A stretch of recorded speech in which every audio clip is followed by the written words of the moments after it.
Praise the Lord. प्रियो, मैं आप सबका हमारे आज के इस एपिसोड में स्वागत करती हूँ। परमेश्वर आज के कलाम के द्वारा, आज के वचन के द्वारा आप में से हर एक को ब्लेस करे। हालेलुया। प्रियो, कई बार जीवन में कुछ ऐसी परिस्थितियाँ आती हैं, कई बार आपके फैमिली में कुछ ऐसे परेशानियाँ आती होंगी जिसके कारण आपका विश्वास प्रभु से कम होने लगता है।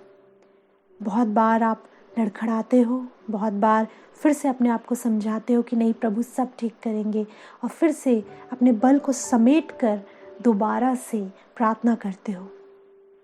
लेकिन आज खुदा आपसे बात करना चाहता है कि यदि आज इन दिनों में आप किसी ऐसी परिस्थिति से गुजर रहे हैं, ऐसी परेशानी, ऐसी कठिनाई से गुजर रहे हैं, और आपको लगता है कि मेरी प्रार्थना उस रीति से हो नहीं पा रही, इन कठिनाइयों के कारण मैं प्रभु पे भरोसा नहीं रख पा रहा, या इन परेशानियों के कारण मैं उस रीति से प्रभु के कदमों पे नहीं जा पा रही, तो प्रभु आज अपने वचन के द्वारा निश्चय आपसे बात करेंगे।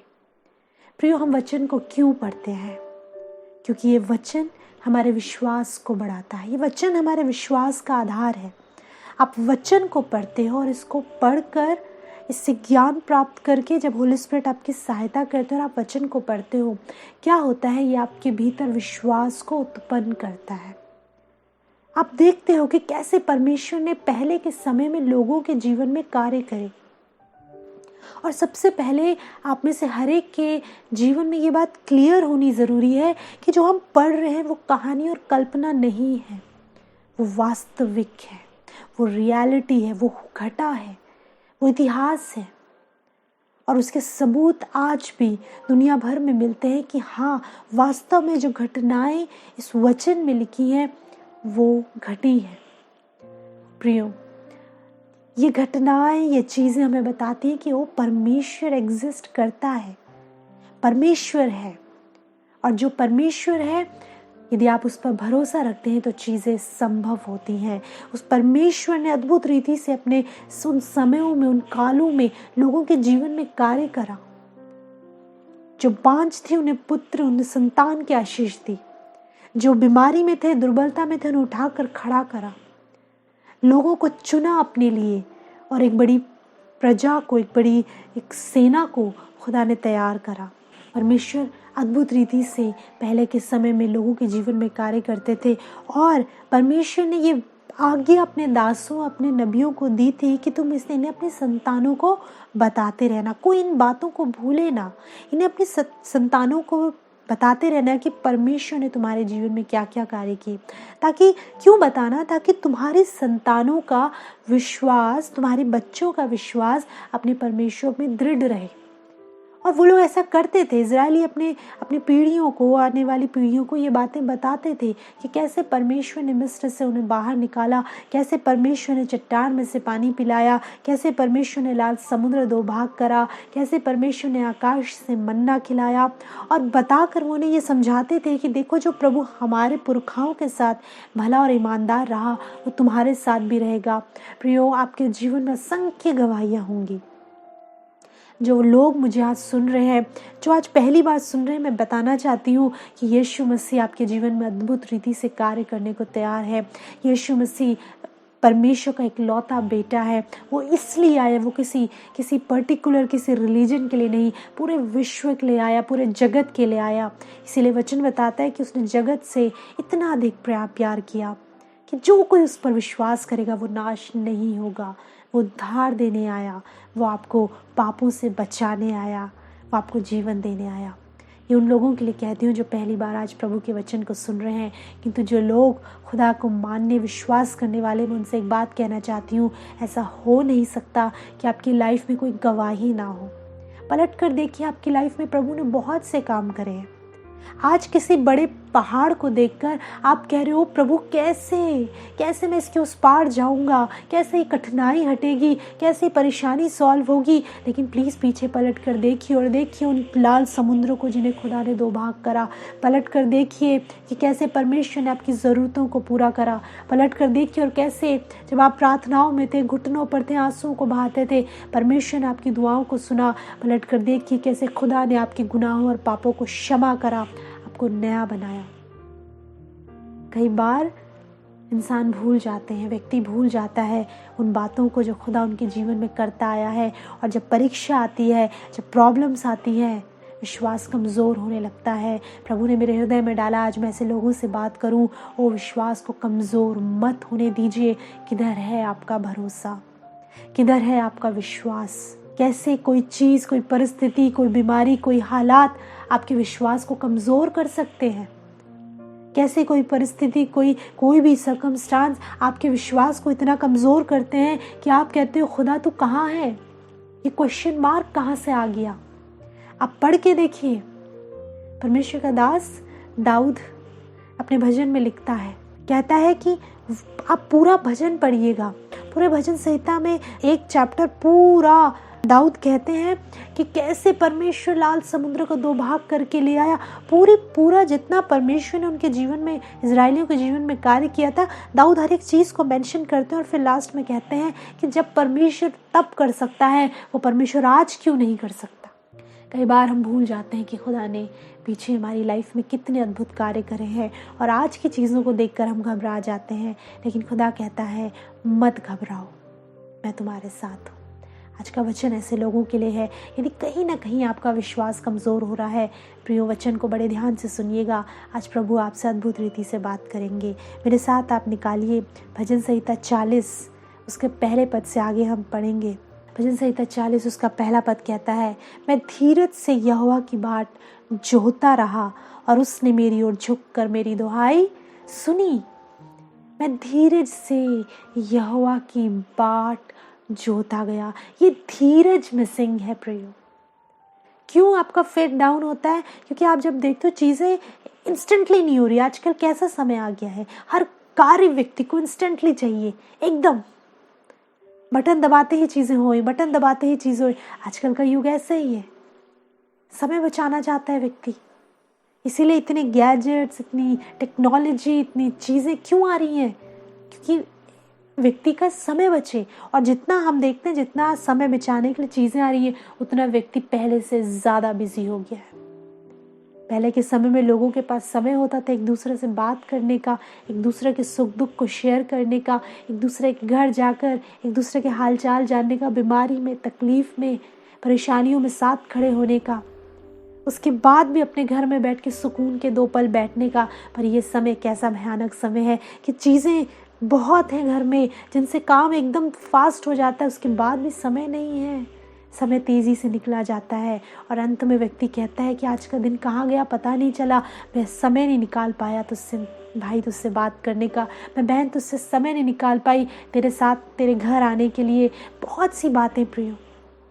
और सबसे महत्वपूर्ण बात, खुदा के लिए भी समय नहीं है, बाकी चीज़ों के लिए भी समय नहीं है और परमेश्वर के लिए तो बिल्कुल भी समय नहीं है। क्योंकि चलते समय, ऑफिस जाते समय जल्दी जल्दी वचन को पढ़ लेते हैं, जल्दी जल्दी 2 मिनट की दुआ कर लेते हैं और लगता है वो प्रभु जल्दी जाना है, कल बैठ के करूँगा, संडे के दिन करूँगा, एक दिन उपवास ज़रूर करूँगी।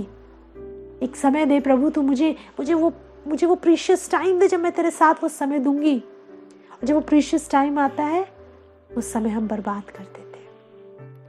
समय नहीं है ना लोगों के लिए, ना अपने लोगों के लिए और ना खुदा के लिए। और फिर कहते हैं जब परेशानियाँ, जब तकलीफ़ें आती हैं, फिर कहते हो प्रभु तू कहाँ है? पर प्रभु तू कहाँ है?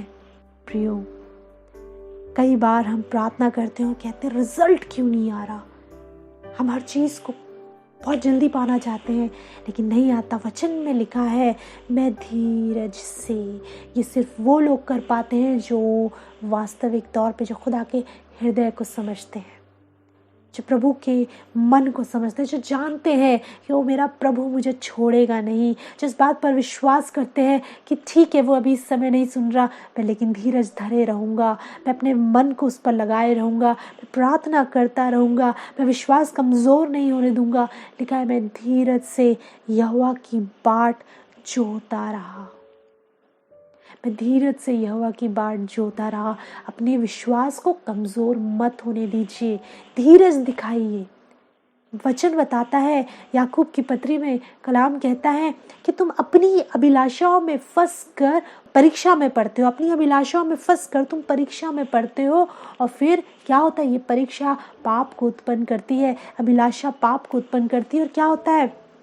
लिखा है वचन में, धीरज को अपना पूरा काम करने दो। याकूब की पत्री में पढ़िएगा, लिखा है इस धीरज को अपना कार्य करने दो। तुम्हारे भीतर से धीरज खत्म हो रहा है। लिखा है मैं धीरज से यहोवा की बाट जोता रहा। और क्या हुआ? जब आप उसकी बाट जोगे, आपका विश्वास कमज़ोर नहीं होगा। आप प्रभु पे ईमान बनाए रखोगे, विश्वास बनाए रखोगे। मेरे सर का दर्द नहीं जा रहा है, 1 दिन हो गया, 2 दिन हो गया, 1 महीना नहीं प्रभु, बहुत कर लिया, मैं बहुत दुआएं कर ली, नहीं जा रहा, ये प्रॉब्लम मेरी लाइफ से जा नहीं रही है, मेरे बच्चे आज भी नशे में है, इतनी प्रार्थना, इतनी दुआएं, ये नशे की आदतों से नहीं निकल रहे, मेरा पति शराब नहीं छोड़ रहा, मेरे घर के क्लेश खत्म नहीं हो रहे, ये कर्ज खत्म नहीं हो रहा, लेकिन मैं धीरज से तेरी बाट जोता रहूँगा। लिखा है मैं धीरज से यहोवा की बाट जोता रहा। और क्या हुआ? लिखा है और उसने मेरी ओर झुककर मेरी दुहाई सुनी।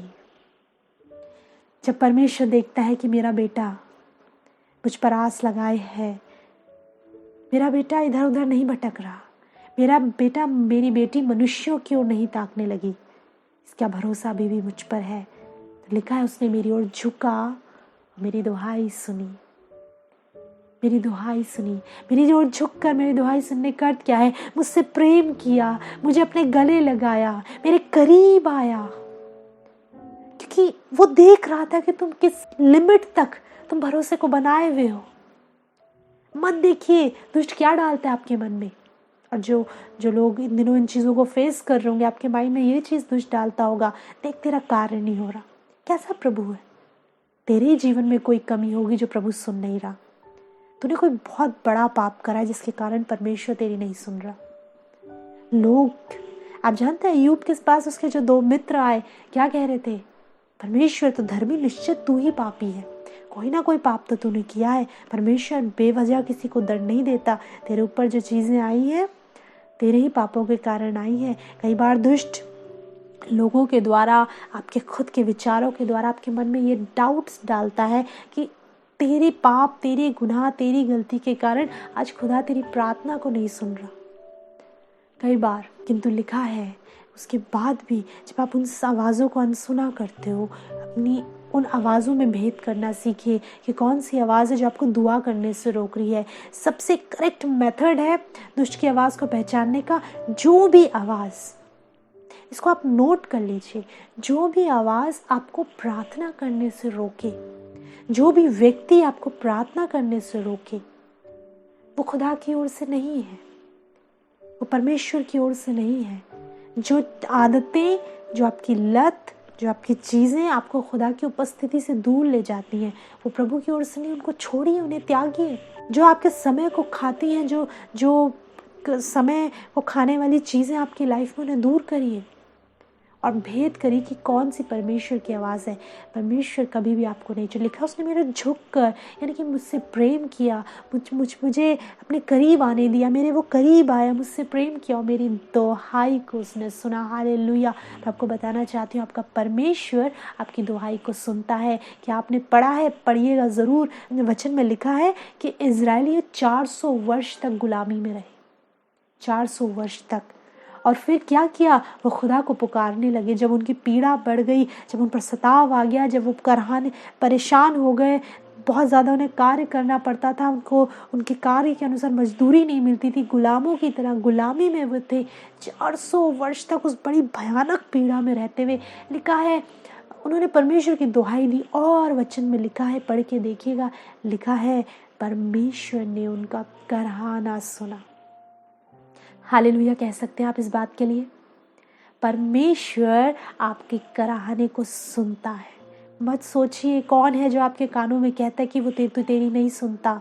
कौन है जो ये कहता है कि परमेश्वर बहुत बिजी है, वो तेरी ओर दृष्टि को नहीं लगाए हुए है। नो, ये बातें गलत हैं। वचन कहता है उसने इजराइलियों के कराहने को सुना। परमेश्वर आपके कराहने को सुनता है। परमेश्वर आपकी दुहाई को सुनता। उसने झुककर मेरी ओर झुककर मेरी दुहाई को सुना। प्रियो, वो आपकी दुहाई को सुनता है। मैं आज के वचन के द्वारा आपको इनकरेज करना चाहती हूँ। विश्वास अगर आज कमज़ोर हो रहा है, आज के वचन के द्वारा मैं यीशु मसीह के नाम से कहती हूँ, आपका विश्वास राइज अप हो सके, इंक्रीज हो सके, प्रभु में मजबूत बन सके। क्योंकि दुष्ट भी इस बात को जानता है कि यदि ये विश्वास से घुटने टेकेगा, ये विश्वास में कायम रहेगा, ये विश्वास से उपवास करेगी, विश्वास से ये बेटी प्रार्थना करेगी, ये तो निश्चय है इसकी प्रार्थनाएं सुनी जाएंगी। इसलिए दुष्ट नहीं चाहता कि आप प्रार्थना करो, दुष्ट नहीं चाहता आप विश्वास को बनाए रखो, क्योंकि वो जानता है कि यीशु मसीह ने कहा है विश्वास से कहोगे तो ये पहाड़ समुद्र में जा गिरेगा। विश्वास से कहोगे तो तुम्हारे लिए कुछ भी असंभव ना होगा। विश्वास में यदि कायम रहोगे तो तुम्हारे लिए सब कुछ होगा। लेकिन प्रॉब्लम यही है, हम विश्वास को बनाए नहीं रख पाते। दुष्ट जानता है कि यदि आप विश्वास में स्थिर रहोगे तो परमेश्वर आपके लिए सब कुछ पूरा करेगा, आपकी दुहाइयों को सुनेगा, आपकी ओर झुकेगा, आपसे प्रेम करेगा और किसी विश्वास को आपसे छीन लेना मांगता है। इसीलिए मन में डाउट्स आते हैं, इसीलिए मन में तरह तरह के विचार आते हैं, इसीलिए मन फिर इधर उधर भागने लगता है। परमेश्वर पे विश्वास के अलावा हम बाकी सब चीज़ों पर विश्वास करने लगते हैं। हम इंसानों पर, उनकी बुद्धिमानी पर भरोसा करने लगते हैं, पर खुदा पर हमारा भरोसा कम हो जाता है।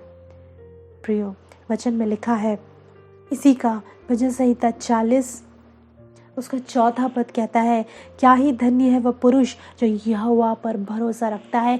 वचन किसने लिखा है? पवित्र आत्मा ने। होली स्पिरिट कहते हैं धन्य है वो पुरुष जो यहोवा पर भरोसा रखता है, जो खुदा पर भरोसा रखता है, जो धीरज से यहोवा की बाट जोता रहता है, जो धीरज से यहोवा की बाट जोता रहता है। और जानते हैं, जब आप धीरज को बनाए रखते हैं, जब आप इंतज़ार करते हो, लिखा है जो यहोवा की बाट जोते हैं वो नया बल प्राप्त करते हैं। ये बाट जोना क्या है? ये बाट जोना है जो प्रार्थनाओं में ईमानदारी से बने रहते हो। कौन सी चीज़ आपको खुदा से दूर कर सकती है प्रियो? क्या ये छोटी मोटी परेशानियाँ, ये तकलीफ़ें, ये बीमारियाँ, ये कर्ज, ये चीज़ें आपको आपके क्रिएटर से दूर कर सकती हैं? कभी सोच के देखिए, क्या है जो मुझे मेरे पिता से अलग कर रहा है? क्यों ये चीज़ें आपको आपके खुदा से अलग कर देती हैं? वचन में लिखा है, परमेश्वर कलाम कहता है कि न स्वर्गदूत, न प्रधानताएं, न अधिकार, न अंधकार, न अधोलोक, न आकाश, इस पृथ्वी पर कोई ऐसी शक्ति नहीं जो परमेश्वर के प्रेम से आपको अलग कर सके। वचन में लिखा है, नए नियम में लिखा है, यदि कि संसार में कुछ भी ऐसा नहीं, स्वर्गदूत, कोई स्वर्गदूत ने कितना भी बड़ा, भयानक, अच्छा, खूबसूरत, कुछ भी आपको खुदा से अलग नहीं कर सकता। कोई प्रधानताएं, कोई अधिकार, कोई सामर्थ, कोई शक्ति, कुछ भी आपको परमेश्वर के प्रेम से, न गहराई न ऊंचाई, कभी पढ़ के देखिएगा, कुछ भी आपको खुदा के प्रेम से, यानी कि परमेश्वर इतना अधिक आपसे प्रेम करते हैं। लिखा है जो उसने मसीह यीशु में होकर हमसे किया। परमेश्वर ने अपने प्रेम को कैसे प्रकट करा? मसीह यीशु में होकर हम पर अपने प्रेम को प्रकट करा है। इससे बड़ा प्रेम क्या होगा प्रियो, कि यीशु मसीह ने आपके लिए अपने प्राणों को दे दिया। परमेश्वर ने इतना अधिक प्रेम करा, अपना इकलौता बेटा आपके लिए दिया, और उस बेटे ने आपके गुनाहों को, आपके कर्ज, आपकी परेशानियों को अपने क्रूस पर ले लिया। निर्दोष था, जन्मा भी कुंवारी मरियम से, कोई पाप का अंश नहीं था उसमें, निर्दोष मेमना, उसको बलिदान देना था। बलिदान कैसे मरता? जब तक, वचन कहता है पाप की मजदूरी मृत्यु है। बहुत ध्यान से समझिएगा, बाइबल कहती है पाप करोगे तो मरोगे, पाप की मजदूरी मृत्यु है, पाप करोगे तो निश्चय मरोगे। यीशु मसीह कैसे मरता फिर? जो कुंवारी मरियम से जिसने जन्म लिया, जिसमें पाप का डीएनए मौजूद नहीं है, पाप मौजूद नहीं है, जिसने जीवन में कोई पाप नहीं करा, वो कैसे मरता? वो कैसे मरा? जब उसने आपके पापों को अपने ऊपर ले लिया। ना सिर्फ आपके पीढ़ियों के पापों को अपने ऊपर ले लिया, और जब परमेश्वर ने उसकी ओर देखा तो उससे ज़्यादा घृणित और कोई नज़र नहीं आया। हमारे लिए वो घृणित बना, हमारे लिए उस क्रूस को उसने उठाया। जब पिता ने अपने पुत्र की ओर देखा कि तो निर्दोष पवित्र मेमना जो मैंने दिया, गुनाहों को अपने ऊपर लिए है, उस क्रूस पर यीशु मसीह, जब पिता ने यीशु की ओर देखा, लिखा है वो उसका चेहरा देखा ना जा रहा था, क्योंकि पिता ने उस दंड को उसे दिया। पाप का दंड तो देना ही था, चाहे आपको चाहे पुत्र को। पुत्र ने कहा, यीशु ने कहा, मेरे बेटे मेरी बेटी को वो दंड मत दो, वो दंड आप मुझे दे दो। वो दंड पिता ने सारा दंड अपने पुत्र को दिया, भयानक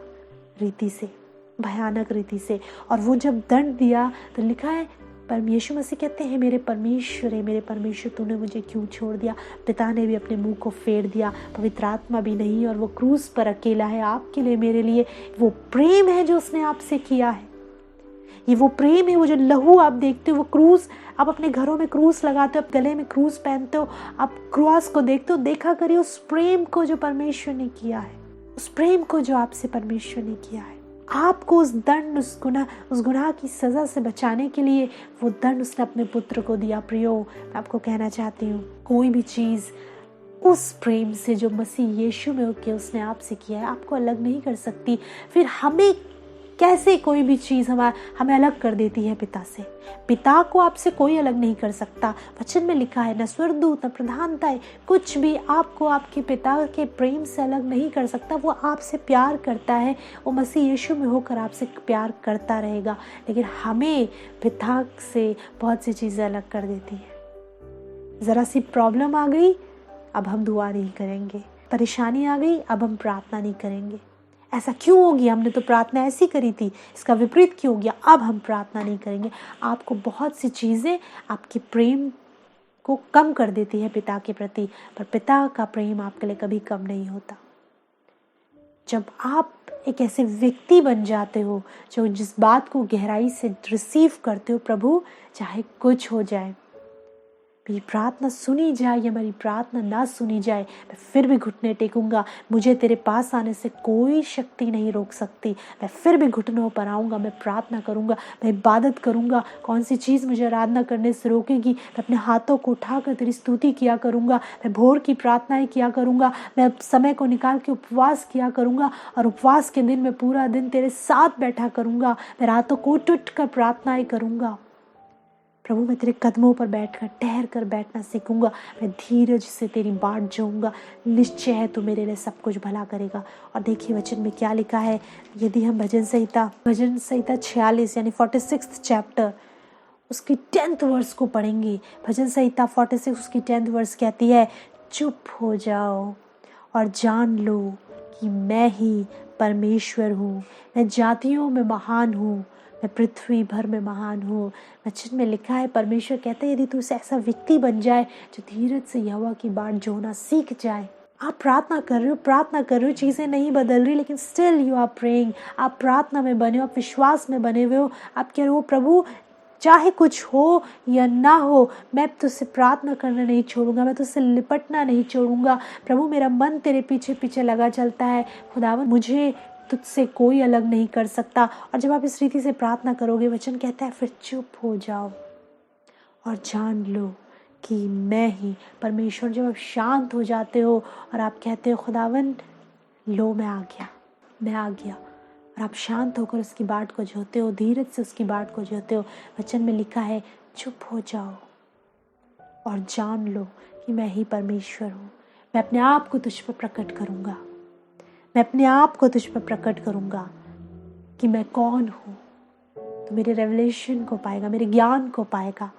चीज़ें बदलेंगी, हालात बदलेंगे। जो परमेश्वर की योजना में, परमेश्वर की कल्पना में परमेश्वर ने आपके जीवन के लिए ठहराया, वो भला है। इस बात पर विश्वास करिए। खुदा ने आपके लिए अद्भुत चीज़ों को, अद्भुत योजनाओं को ठहराया। प्रियो, वचन में लिखा है, जो कल्पनाएं मैं तुम्हारे विषय में करता हूँ उन्हें मैं जानता हूँ। जो प्रभु ने आपके लिए कल्पनाएं करी हैं, योजनाएं बनाई हैं, प्रियो, वो उन्हें जानता है, वो आपके लिए उसने तैयार की है। विश्वास रखिए। देखिए वचन में क्या लिखा है। भजन संहिता 46 उसका 1st वर्स कहती है, परमेश्वर हमारा शरण स्थान और बल है, संकट में अति सहज से मिलने वाला सहायक। और आगे की आयतों को पढ़िए, लिखा है, इस कारण हमको कोई भय नहीं। ये एक विश्वासी जन की प्रार्थना है प्रियो। भजन संहिता 46 उसकी पहले, दूसरे, तीसरे, चौथे पद को पढ़िएगा।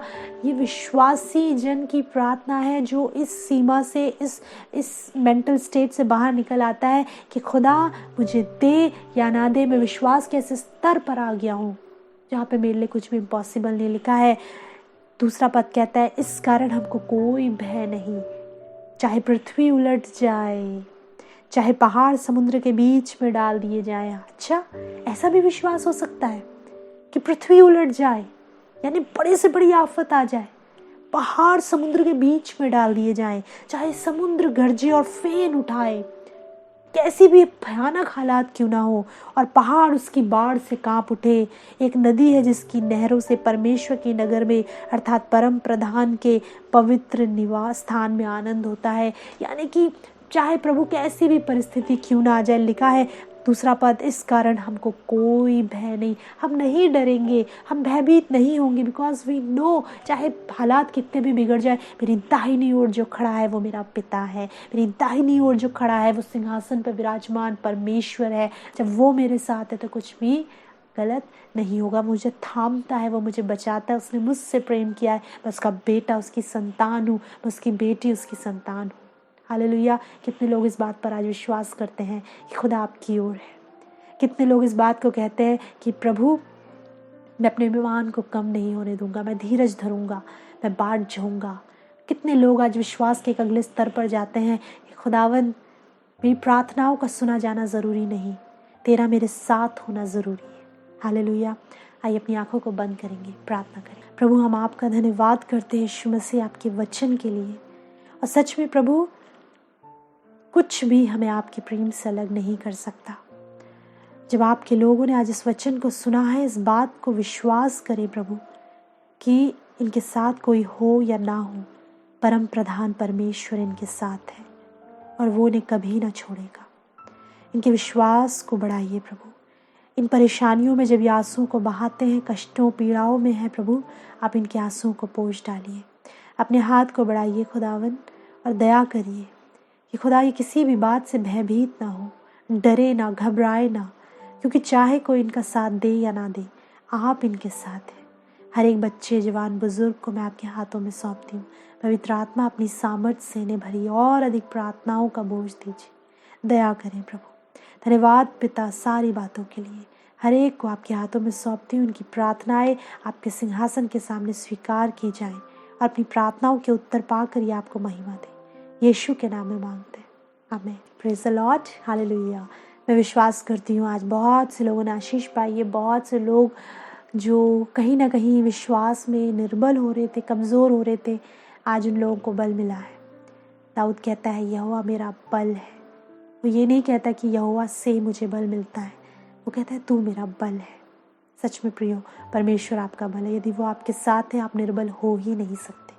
होने पाए ऐसी कठिन परिस्थितियों में, मैं नहीं जानती आप किन परेशानियों का सामना कर रहे हो, किन हालातों को से जूझ रहे हो, लेकिन मैं एक बात को जानती हूँ कि परमेश्वर अपने लोगों को कभी नहीं छोड़ता। वो तब भी लोगों के साथ था, वो आज भी आपके साथ है।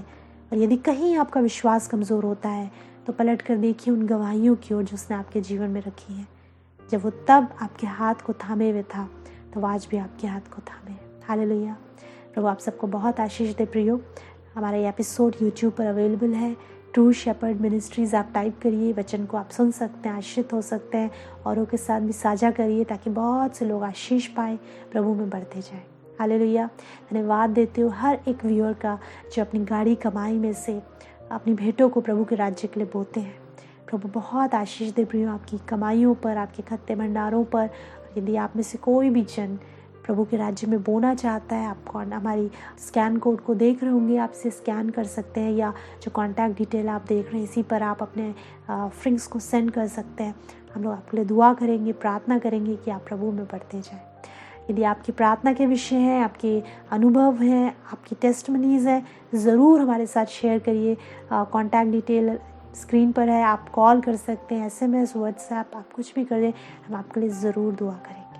प्रभु आप लोग को बहुत आशीष दे। अगले सप्ताह आपसे दोबारा मुलाकात करेंगे। तब तक प्रभु यीशु मसीह में आप सभी को हमारा